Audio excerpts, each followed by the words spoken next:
வணக்கங்க. பிரச்சனை என்ன அப்படின்னு பார்த்தீங்கன்னா, ஒரு டயலாக் வரும் அந்த தேவர்மான் படத்தில. அது சத்தமா பேசுறவனோட பேச்சு நியாயமான பேச்சா, இல்ல உண்மையான பேச்சா நம்பப்படுது அப்படிங்கிற மாரி, இன்னைக்கு ஒரு ஸ்டேச்சர்ல ஒரு பதவியில உட்காந்துட்டு, இல்ல அதிகமான பார்வையாளர்கள் வச்சிருக்கவங்க, யார் எது பேசினாலும் வந்து பார்த்தீங்கன்னா, அவன் பேசுறது வந்து பாதி பேர் வந்து இந்த ஹியூமன் கால்ஸ் மாரி நம்பி அது உண்மைன்னு நம்பிர்றான். இன்னும் பாதி பேர் வந்து பார்த்தீங்கன்னா, எதுக்குங்க இவ்ளோ சப்ஸ்கிரைபர் வச்சிருக்கான், இவ்ளோ பேர் வந்து அவன பின்தொடர்றாங்க, ஒரு பதவியில வேற இருக்காங்க. அவனுக்கு ஒரு கட்சி பேக்கப் இருக்குது அப்படிங்கிறனால அவங்க என்ன சொன்னாலும் வந்து நம்பிட்டு போயிடுவோமே அப்படின்னு சொல்லிட்டு போயிடுறாங்க. ஸோ அந்த வகையில் வந்து பார்த்திங்கன்னா இன்றைக்கி யாராக இருந்தாலும் சரி அவன் எந்த பதவியில் வேணா இருக்கட்டும், இல்லை கட்சி சார்பு இல்லாதவனாக இருக்கட்டும், இல்லை ஒரு கட்சியோடு இருக்கட்டும், ஒரு பவர்ஃபுல் பொசிஷனில் இருக்கும், யார் தப்பு பண்ணாலும் தப்பு. அதை வந்து நம்ம என்றைக்குமே சொல்லிகிட்டே தான் இருப்போம். அந்த வகையில் நம்ம வந்து பார்த்திங்கன்னா முடிஞ்ச அளவுக்கு எனக்கும் ஒரு கொள்கையோட நாட்டம் இருந்தாலும் முடிஞ்ச அளவுக்கு நம்ம எல்லாரையும் பற்றியும் பாராட்டியும் விமர்சிச்சும் பேசிகிட்டு இருக்கோம். ஆனால் நம்ம மேலேயே ஒரு வீடியோக்கும் ஒரு பெயிண்ட்டை வந்து பூசுகிறாங்க. ஆனால் என்ன பிரச்சனை அப்படின்னு பார்த்தீங்கன்னா, சில கட்சியில் சில ஐடிவிங்க வச்சுட்டு சில பேர் இருப்பாங்க. அவங்களுக்கு என்னென்னா அவங்களோட பதவியை காப்பாற்றிக்கணும், அவங்களோட இடத்த வந்து தக்க வச்சுக்கணும், அவங்களோட மூஞ்சி போயிடக்கூடாது, அவங்களோட வியாபாரம் போயிடக்கூடாது அப்படிங்கிறனால சம்மந்தமே இல்லாமல் எந்த ஒரு பேக்கப்புமே இல்லாமல் மனசில் தோன்றதை தைரியமாக பேசிகிட்டு இருக்க எங்களை மாதிரி நபர்களை எல்லாத்தையுமே வந்து கடிச்சு வைக்கிறது, இல்லை ஒதுக்குறது, இல்லை வந்து சண்டையை மூட்டி விட்றது, இல்லை நம்மளை வந்து பார்த்திங்கன்னா பின்னாடி அவங்க கூடலாம் சேராதரா, அவன் இன்டர்வியூக்கெலாம் போய் உட்காராதரா அப்படின்னு சொல்லிட்டு கேவலமாக வந்து கொள்கைக்காக உள்ளே வந்தவங்கிறது இல்லாமல் இந்த நமக்குள்ளே வந்து பாலிடிக்ஸ் பண்ணி வந்து பார்த்திங்கன்னா எச்சத்தனமான பிஹேவியர்ஸ் வந்து நிறைய பேர் பண்ணிகிட்டு இருக்காங்க. சரி, அவங்கெல்லாம் எதுக்கு நம்ம திட்டணும்? இப்போ நம்ம இந்த ஹையஸ்ட் பெய்ட் ரிவ்யூவர் அந்த மேட்டருக்கு வருவோம். பொதுவாக எல்லாருமே ஹையஸ்ட் பெய்ட் ரிவ்யூவர் அப்படின்னா வந்து பார்த்திங்கன்னா நம்மளோட பிரசாந்த், ஒரு அழகான ஒரு பொம்மையை பேரை வைத்து வர்ணிக்கப்படுற நம்ம பிரசாந்தை தான் வந்து எல்லாருமே வந்து எடுத்துப்பாங்க. அது வந்து அபிஷேக் ராஜா வந்து பார்த்திங்கன்னா அது ஒரு பாசத்தில் சொன்னது. அதற்காக அவர் ஹையஸ்ட் பெய்ட் ரிவ்யூவராக எவ்வளோ காசு வாங்குறாருலாம் எனக்கு தெரியாதுப்பா. பட் எல்லாருக்குமே ஒரு ரிவ்யூவிங் ஸ்டைல் இருக்கும். ப்ளூ சட்டை அப்படின்னா வந்து பார்த்திங்கன்னா ரூத்லெஸ்ஸாக ஒரு படத்தை டீல் பண்ணுவார். ஒரு இயல்நிலை மக்கள் மாதிரி அவரோட அந்த ஒரு லாங்குவேஜ் இருக்கும். பிரசாந்த் வந்து பார்த்திங்கன்னா வந்து ரொம்ப பூசி தான் வந்து ஒரு மொக்க படத்தையே வந்து விமர்சனம் பண்ணுவார். அதிகமாக வந்து அடித்து பேச மாட்டார். அப்படிங்கிற மாதிரி இந்த பரத்வாஜ் ரங்கன் ரொம்ப பாலிஷ்டான இங்கிலீஷில் பேசி வந்து படம் நல்லா இருக்கா இல்லையோ அவரோட இங்கிலீஷ் திறமையை வந்து காட்டிட்டு போயிடுவார். இன்றைக்கி நிஜமாக புதுசாக நிறையா ரிவ்யூவர்ஸ்லாம் வந்து வராங்க, நிறைய பேர் இருக்காங்க. எனக்கு வந்து கோடாங்கி, ஃபில்மி கிராஃப்ட் இது மாதிரி நிறைய பேர் வந்து எனக்கு ரொம்ப பிடிக்கும். செகண்ட் ஷோ இப்படி வந்து அடுத்தடுத்து வந்து ரிவ்யூ பண்ணுறவங்கள வந்து சொல்லிட்டு போயிட்டே இருக்கலாம். இதில் சில பேருக்கு வந்து அரசியல் சார்பு இருந்தாலும் நேராக வந்து அந்த படத்தில் இருக்க நல்லது கெட்டது அப்படிங்கிறது வந்து பேசுவாங்க. ஆனால் சில ரிவ்யூவர்ஸ்லாம் இருக்காங்க, அவங்களோட ரிவ்யூ வந்து பார்த்திங்கன்னா ஒரு மாதிரி திரிசாக இருக்கும். ஏன்னா அவங்களோட அரசியல் பார்வை ஒரு மாதிரி இருக்கும். ஆனால் டக்குன்னு ஒரு ரிவ்யூவராக வந்து மாறிடுவாங்க. நான் வந்து பார்த்திங்கன்னா அவுட் அண்ட் அவுட் நான் பாலிடிக்ஸ்லேயே இருக்கேன்னு சொல்லுவாங்க. ஆனால் பட்டுன்னு நினச்சாங்கன்னா அப்படி கையை வச்சுட்டு ஒரு ரிவ்யூவராக மாட்டு போயிட்டே இருப்பாங்க. என்ன பிரச்சனைனா, நீங்கள் போங்க, நீங்கள் அரசியல்வாதியாகவும் இருங்க, ரிவ்யூவராகவும் இருங்க, அவனுக்கு வந்து பிரச்சனையே இல்லை.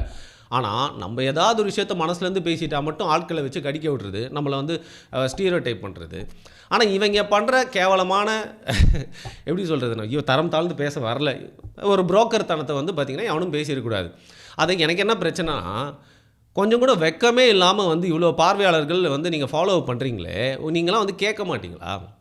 நம்மளை மட்டும் இந்த ட்ரெஸ் போட்டு வந்துட்டான், இவன் மூஞ்சி இப்படி இருக்குது, இந்த சிம்பிள்ஸ் காமிச்சிட்டான் அப்படி இப்படின்னு சொல்லிட்டு எதை பண்ணாலுமே வந்து குற்றம் கண்டுபிடிக்கிறதுக்கு வெயிட் பண்ணிருக்கீங்களே. அப்பட்டமாக வந்து ரொம்ப கேவலமாக வந்து பார்த்திங்கன்னா புரோக்கர்த்தனம் பண்ணிகிட்டு இருக்காங்க நிறைய பேர். அவங்களையே வந்து கேள்வி கேட்க மாட்டேங்கிறீங்க அப்படின்னு தான் வந்து புரியல. இப்போ ஏன்டா புலம்பிட்டு இருக்க அப்படின்னு கேட்டிங்கன்னா, என்ன மேட்டர்னாங்க, சமீபத்தில் ஒரு படம் வந்ததுங்க, திராவிடத்தின் புகழை பறைசாற்றும் விதமாக வந்து அந்த படத்தை வந்து எடுத்திருக்காங்க.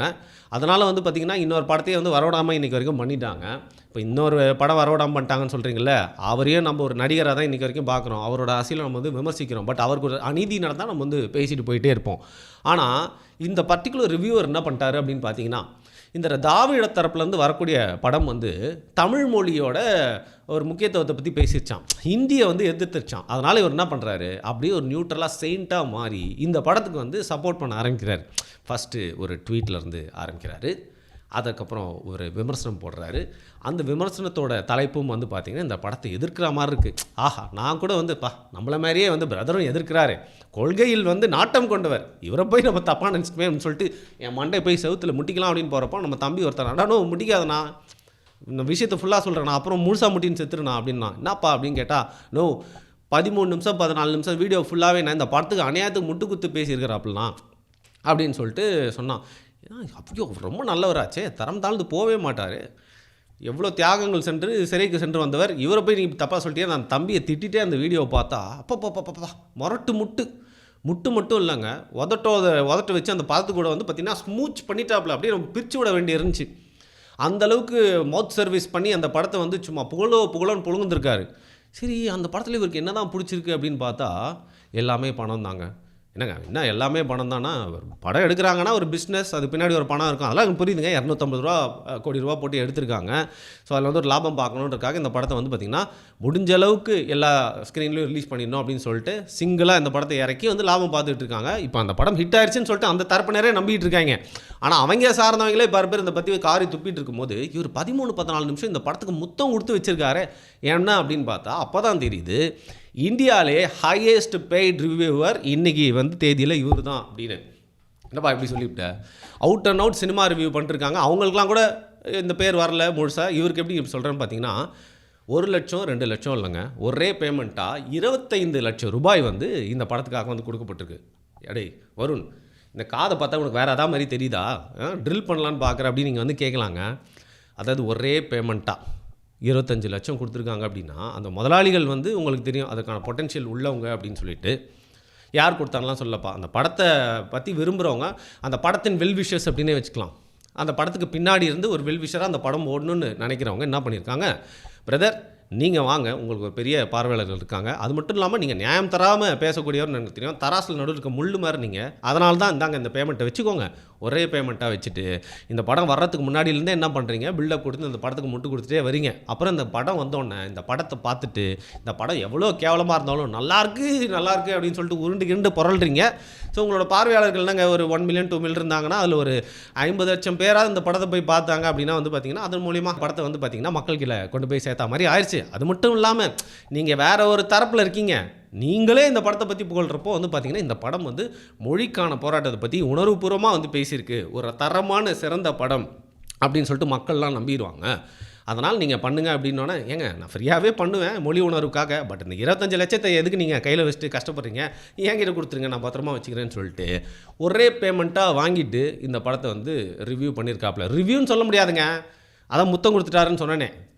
லிப்ஸ்டிக் ஃபஸ்ட்டு தேய்ச்சிட்டு பராசக்தி பராசக்தி பராசக்தி ஒரே முத்தம் கொடுத்து பராசக்தி மூஞ்சி ஃபுல்லாக வந்து பார்த்திங்கன்னா ஒரே இவருடைய லிப்ஸ்டிக் கரை தான். நம்ம கை ரேகை மாதிரியே வந்து பார்த்திங்கன்னா உதட்டுக்கும் ரேகை ஏதோ வந்து ஃபாரன்சிக்ஸில் கண்டுபிடிக்கலாம்னு சொல்கிறாங்க. ஸோ அந்த லிப்ஸ்டிக்கு சாயத்தில் எடுத்து பார்த்திங்கன்னா இவரோட ரேகை உதட்டு ரேகை தான் அப்படின்னு சொல்லி கண்டுபிடிச்சிடலாம். ஸோ அந்த அளவுக்கு ரொம்ப கேவலமாக ஒரு கொள்கையின் பேரில் வந்து பார்த்திங்கன்னா வந்து நான் சேனல் நடத்திட்டுருக்கேன். அந்த கொள்கைக்காக தான் வந்து பார்த்திங்கன்னா ஒரு ஊடகம் அப்படின்னு சொல்லிட்டு ஒரு பதவியிலும் இருந்துட்டு இன்றைக்கி வந்து பார்த்திங்கன்னா பல லட்சம் ஃபாலோவர்களை வச்சுட்டு மக்களை ஏமாற்றி கொண்டு இருக்கும் இந்த போகிற நபர்களுக்கு முட்டு கொடுத்து நிறைய பேர் நம்மள ஒவ்வொரு வீடியோக்கு சாயம் வரைக்கும் வந்துடுவான். டேய் உங்களை மாதிரி வந்து காசை வாங்கிட்டு இல்லை எவனோ ஒருத்தன் சொல்கிறான்னு சொல்லிட்டு ஐடிவிங்களை வச்சுட்டு மற்றவனை பற்றி தவறாக வந்து பரப்புறது, அப்புறம் மீம் போடுறது, ஆபாசமாக பேசுறது, உங்களெல்லாம் வந்து உங்களுக்குலாம் என்னடா தகுதி இருக்குது? ஏன்னா நம்மளாம் வந்து பார்த்திங்கன்னா எனக்கு ஒரு சாதாரண யூடியூபராக தான் இருக்கும். அதனால் நம்ம வந்து எதாவது பிடிச்சா பேசுகிறோம், பிடிக்கலாம் வந்து பேசுகிறோம் அப்படிங்கிற மாதிரி எங்களுக்கு ஒரு லீனியன்சி இருக்குது. நான் இந்த கட்சியிலேயே வந்துட்டு இந்த கொள்கைவாதி, நான் இந்த பதவியில் இருக்கேன், இதற்காக என் லைஃப் டெடிகேட் பண்ணலாம் சொல்ல. ஆனால் நீங்களாம் தான் ஒரு கொள்கையின் பேரில் ஒரு இயக்கத்தில் இருந்து செயல்படுறேன் அப்படின்னு சொல்லிட்டு எவ்வளோடா முட்டு கொடுப்பீங்க? இதில் வேறு நம்ம வந்து ஏதாவது வந்து டாபிக் பேசினா நீ ஏன் இப்படி பேசுகிற, நீ ஏன் அவனை கூப்பிட்ற, நீ ஏன் இவனை கூப்பிடல, நீ ஏன் இந்த டாபிக் பற்றி பேசலை. ஒரு கேனப்பையன் வந்து என்கிட்ட கேட்குறான், நீ பராசக்தி படத்தை ரிவ்யூ பண்ணுற, சல்லியர்கள் படத்தை பற்றி நீ பேசினா, டேய் குருட்டு கபோதி எத்தனை வாட்டரா பேசுறது? சல்லியர் படத்தை பற்றி ஃபஸ்ட்டு ரிவ்யூ போட்டது நான் தான். அண்ட் அந்த ப்ரொடியூசர் கூடயே போயிட்டு வந்து ஒரு கான்வர்சேஷன் வச்சுட்டு நான் தான். அதற்கு மேலே அந்த சல்லியர் படத்தை 3 மாதத்துக்கு முன்னாடியே போயிட்டு ஒரு ஸ்பெஷல் ஷோவில் பார்த்துட்டு வந்துட்டு எப்போயோ ரிவ்யூ பண்ணோம் அப்படின்னு சொல்லிட்டு, அதையும் தாண்டி இன்னும் அந்த படத்துக்கு தேவைன்னா என்ன வேணால் நாங்கள் வந்து பண்ணுவோம்.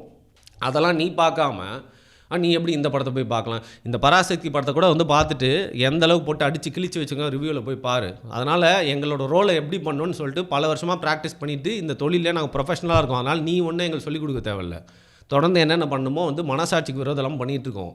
இது மாதிரி பல லட்சம் வாங்கிட்டு பின்னாடி டீலிங்கை போட்டுட்டு சுகபோகமாக வாழ்ந்துட்டு, ஏடா நீங்கள் சம்பாதிக்கலாம், ஒன்றும் தப்புலாம் இல்லைன்னு சொல்ல, நானும் தான் சம்பாதிக்கிறேன், என்ன சர்வீஸ்க்காக வந்து பண்ணிட்டுருக்கேன். நான் காசு அப்படிங்கிறது உழைச்சி உடம்புல ஒட்டுற மாதிரி வரணும். இந்த டீலிங்கை பேசி வந்து பார்த்திங்கன்னா பின்னாடி புரோக்கர் வேலை பார்த்துட்டு அதன் மூலிமா லட்சமாக சம்பாரிச்சிட்டு உன்னை நீ நல்லவனா வேணால் காட்டிக்கோ, ஆனால் மற்றவனை நீ அடியாட்களை வச்சோ நீ கெட்டவனா காட்டுறது மட்டும் இல்லாமல் நம்மளை வந்து கொஷின் பண்ணுறதுக்கு நீ யாரா என்ன கொஷின் பண்ணுறதுக்கு அப்படிங்கிற ஒரு கேள்வி எனக்கு கேட்கணும்னு மனசுலேருந்து தோணுச்சுங்க.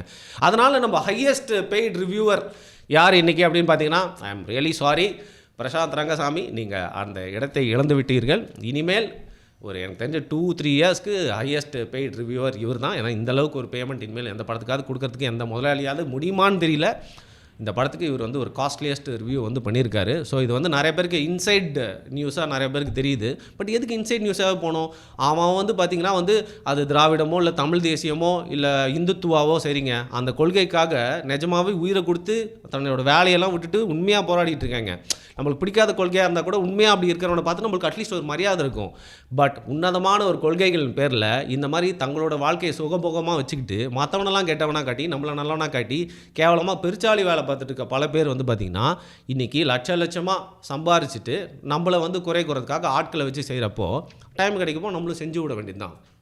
1 2 இல்லைங்க, 25 லட்சம். ஆமாப்பு 25 லட்சம்.